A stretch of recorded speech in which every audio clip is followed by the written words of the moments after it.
बिस्मिल्लाहिर्रहमानिर्रहीम। गुजरात नंबरदार चौधरी इफ्तिखार अवानी की रिहाइश गाह में पंजाब अमन कौंसिल का इजलास और नामजद यूसी चेयरमैन को गवर्नमेंट ऑफ पंजाब की जानिब से नोटिफिकेशन दिए गए।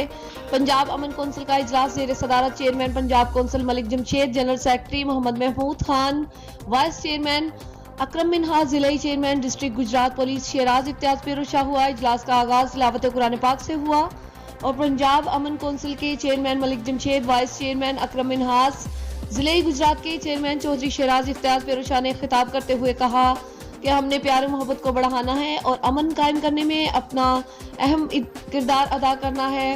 हर मजलूम की हिमायत, चाहे वो किसी मजहब, रंग और नस्ल से ताल्लुक रखता हो, करनी चाहिए। इस तरह मुल्क व कौम की तरक्की और अमन का गहवारा बनाने में पंजाब अमन कौंसिल अपना अहम किरदार अदा करेगी।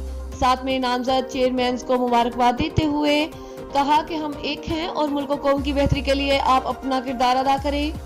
इस मौका पर इलाके भर की अहम सियासी शख्सियात भी मौजूद थी, जिनमें बाबाए सियासत रियाज अहमद शाकिर, रहनुमा काफ चौधरी महबूब रुबानी फतेहपुर, रहनुमा काफ चौधरी शुएब मजीद समेत दीगर भी मौजूद। आखिर में नंबरदार चौधरी इफ्तिखार अहमद अवानी को tehsil chairman Mehar Ehtesham, tehsil chairman UC Daulatanagar Chaudhry Ahmed Suhail Akhtar को chairman UC Alamgarh, Chaudhry Parvez Mehndi chairman UC Nandowal, Chaudhry Asif को चेयरमैन समेत दीगर चेयरमैन को नोटिफिकेशन दिए गए।